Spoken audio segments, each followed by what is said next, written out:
All right, it is NBA trade deadline day, and across the NBA, we've got you covered at Locked On with the latest in all of the madness that has already begun to ensue. I'm Kylen Mills, and right now it's time to take a look at the blockbuster trade that really kicked all of this off. I am joined by Nick Angstadt, host of both Locked On NBA, do some of that. He hosts Locked On Mavs, and that's what we're here to talk about right now is Kyrie Irving, officially a Dallas Maverick.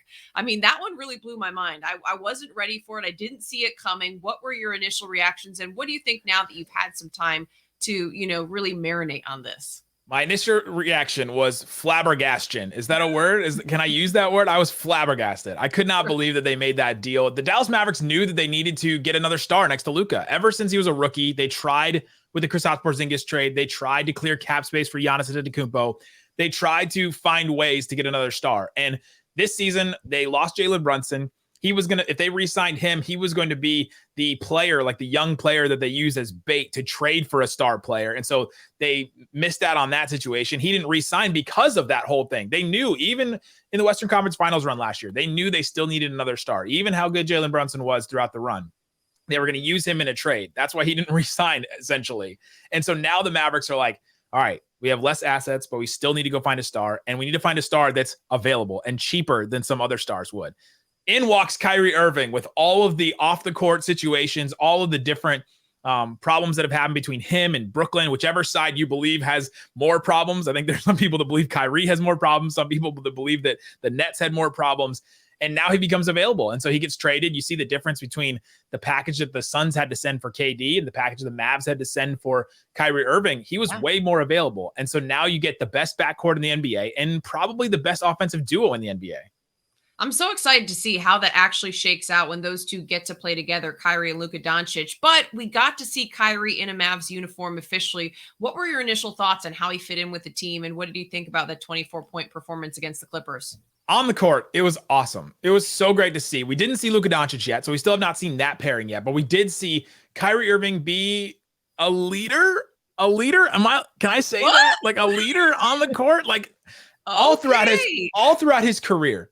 Players love him. He was number one in fan voting player voting in all-star votes.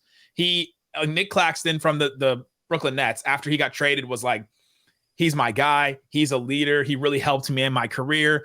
I'm always going to appreciate what he did for me and all this stuff. Like, players throughout the league love Kyrie. This whole thing about Kyrie and what he did off the court and all this kind of stuff, it has not really affected his reputation with players. It's been so interesting to watch the difference between how media covers him and how players react to him and how the league reacts to him and, all that kind of stuff. So when Kyrie gets on the court, the Mavericks reacted to him like, all right, we know how to play this way. We're going to give you the ball. You're the Luka Dončić in the situation now. And so they tried to like give it to him all the time. Like Luka Dončić gets the ball all the time. And he was like, guys, it's okay. Let's get some ball movement going. Let's move the ball around. Let's do some off-ball things and things like that. And I think it really changed the Mavericks' approach, and that was one of the big reasons why the Mavericks got the win against the Clippers in Kyrie's debut. Ooh, I'm really excited to see how that works out with Luka Doncic's style. Hopefully we'll get to see that this weekend, maybe. Have you heard any update on that? When do you think that's going to play out?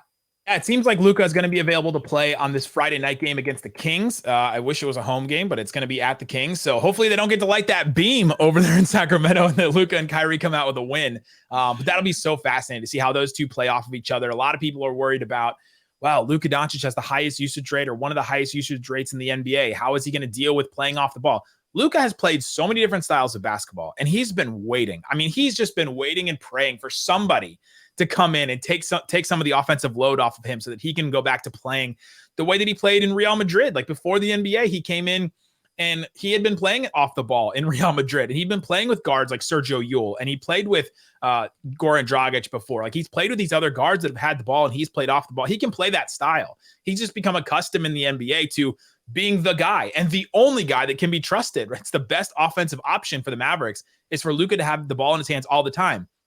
That's no longer the case anymore, and that's really exciting. I mean, it's just fascinating because watching him in the NBA, you just think of him as the guy on the ball. Like, it's hard for me even just to picture him as not being that guy or playing off ball. So it'll be very exciting to see how that shakes out. I know you mentioned how he's been received kind of by players and stuff, but what has been the temperature with the fans? And what have people thought about Kyrie given, all of the other outside noise that you mentioned? Yeah, there's some splitness. I don't know if it's 50-50 exactly, but there's definitely a segment of fans that will always loved Kyrie. You see, even when he was in LA, there was the fans that were just gathered around wherever he was going to be. There was people just hanging out, like trying to get autographs, trying to get pictures, trying to like really excited about him. People already buying jerseys and all that. And then there are some, like there's, writer for Mavs Moneyball that wrote it.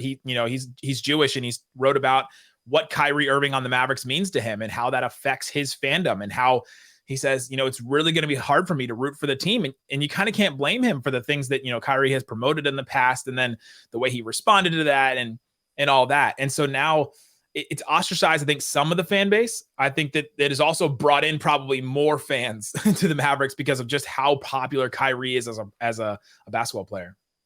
Okay, now we got to look at the big picture of the Western Conference. Kevin Durant, now a Phoenix Sun, just like totally changes the look of everything. You look at that Phoenix Suns starting five, especially those four with DeAndre Ayton, Devin Booker, Chris Paul, Kevin Durant. I mean, it just seems loaded. How does that affect the Mavs odds? And what do you picture being the final, I guess, how do you expect the West to shake out?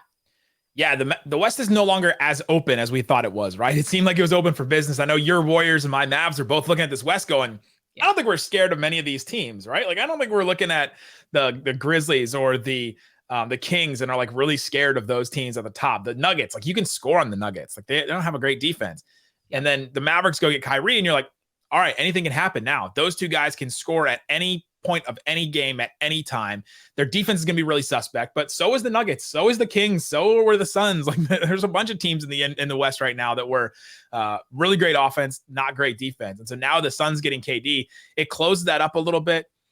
It makes life hard for some of these teams like the Clippers that have to win now, or else it's going to be a big disappointment for their season.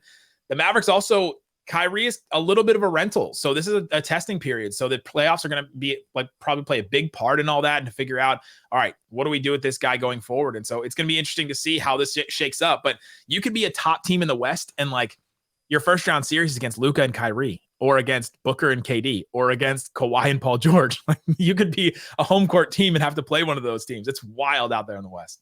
It is. It's the Wild West right now. And I know we were joking before this, but like, I feel like this all came to fruition because John Morant said, I'm good in the West. I mean, no.